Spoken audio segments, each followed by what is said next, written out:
Rafale যুদ্ধ বিমানের কাঠামো ভারতেই তৈরি করবে টাটা, চুক্তি ফরাসি সংস্থার সঙ্গে। রাফাল যুদ্ধ বিমানের গুরুত্বপূর্ণ যন্ত্রাংশ তৈরি করবে এবার টাটা গ্রুপ। রাফালের যুদ্ধ বিমানের অংশ তৈরির জন্য ইতিমধ্যেই ফরাসি সংস্থা ড্যাসল্ট এভিয়েশনের সঙ্গে চুক্তিবদ্ধ হয়েছে টাটা গোষ্ঠী। টাটা অ্যাডভান্স সিস্টেমের তরফে বৃহস্পতিবার এই কথা ঘোষণা করা হয়েছে।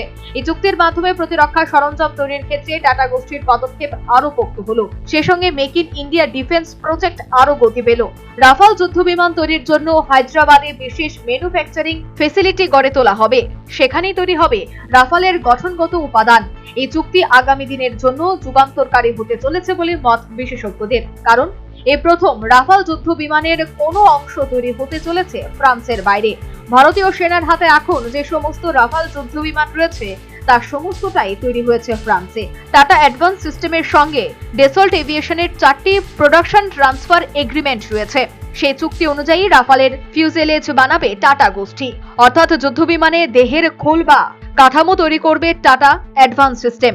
কোন যুদ্ধ বিমানের বাইরের অংশেরও অনেক রকম ভাগ হয়, সেসব তৈরির জন্য ফরাসি সংস্থার সঙ্গে চুক্তি করেছে টাটারা। National bureau report, news vanguard.